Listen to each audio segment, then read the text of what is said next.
là? T'es sûr que t'as dormi, toi? M'en parle pas, j'ai pas arrêté de faire tomber l'oreiller cette nuit. C'était énervant à la longue, j'ai envie de coller ce truc sur le matelas. Du coup, je me suis demandé d'où ça vient l'oreiller et tout. Mais non, enfin, va pas le coller. Ne t'inquiète pas, moi aussi je connais ça. Par contre, c'est pas bête ton idée. Allez hop, on va en faire une vidéo. Hey, salutations à toi, colloque de planète. Sois le ou la bienvenue sur Dis-moi pourquoi. Aujourd'hui, comme tu l'as compris, on va parler d'oreiller. Non, on n'est pas encore complètement fou, rassure-toi. Bah, parle pour toi. Il y a des fois, quand on te voit, c'est plus que visible que t'as un grain. Oh, mais c'est pas pour ça que tu peux pas te passer de moi. Oui, c'est vrai. Bon, bah alors on reprend. Je disais donc, pourquoi les oreillers? Petite parenthèse pour vous dire que si vous voulez savoir pourquoi on a choisi ce thème comme première vidéo, je vous raconte tout ça dans la description. Allez jeter un coup d'œil. Ou un gros coup d'œil, hein. Nous on vous impose rien. Ah bah oui, bien sûr, faites comme vous voulez. Du coup, je peux reprendre? Oui, c'est bon, petite patate. Ah, cool, j'y retourne du coup. Ok, donc je reprends. On utilise tous un oreiller depuis qu'on est tout petit. Ah bah oui, on n'était pas plus haut que 3 pommes qu'on l'utilisait déjà. Mais en réalité, personne sait d'où il vient, comment c'était à la base, etc. Voici donc l'histoire de notre petit matelas qui sert à reposer la tête dans le lit. Déjà, il y a 25 millions d'années, avant même que l'humanité existe, les lits, eux, existaient déjà. Non mais même les lits sont plus vieux que nous. Mais comment c'est possible? Eh bien, bonne question. Figure-toi que c'est les singes qui ont inventé les premiers lits. À la base, c'était une sorte de plateforme de couchage avec un oreiller en bois. Mais l'humanité s'est très vite rendu compte qu'avoir un lit était primordial. Elle a donc adopté le lit dès l'âge de pierre. D'ailleurs, à la base, le matelas a été inventé pour dormir un peu surélevé du sol.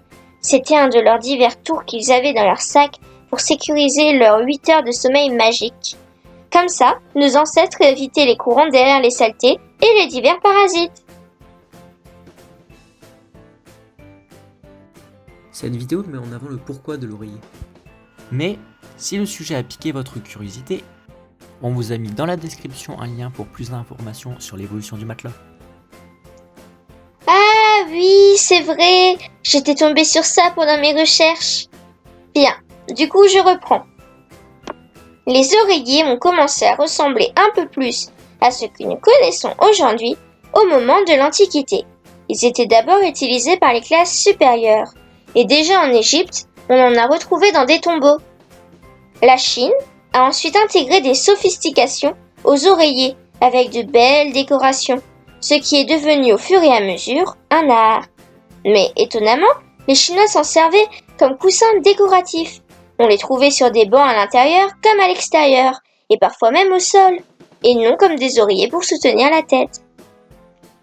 Encore plus étonnant, c'est qu'à la base, les oreillers chinois, étaient fabriqués à base de matériaux durs comme de la pierre, de la céramique, du bois et même du métal. En plus, la forme des oreillers était bien différente, vu qu'ils avaient une forme de boîte, mais sans remplissage. Ah, ça ressemble à un parpaing le truc. Mais tellement! Rassure-toi, par la suite, au fur et à mesure de l'évolution et de son usage, ça a évolué. Mais le principal problème pour pouvoir l'améliorer a été de trouver des colorants qui pouvaient rester dans le tissu pour les coussins. En plus, à l'époque, le fil utilisé pour les coudre était trop dur. Mais bien sûr, ça a vite évolué avec les progrès industriels. Mais je pense à un truc là. C'est pas toujours après l'oreiller, si? Ah, eh bien, j'y arrive justement. La première racine de l'expression est jade. Je pense mal. Qui se traduit littéralement par côté ou joue, ce qui désigne bien l'action de soutenir la joue ou le côté du visage quand on se repose. Mais le nom oreiller vient d'un dérivé de l'expression arabo-andalouse mujada. Désolée pour la prononciation. En l'associant avec l'article spécifique al, on obtient alors Al-Mujahada, qui se traduit par oreiller ou coussin.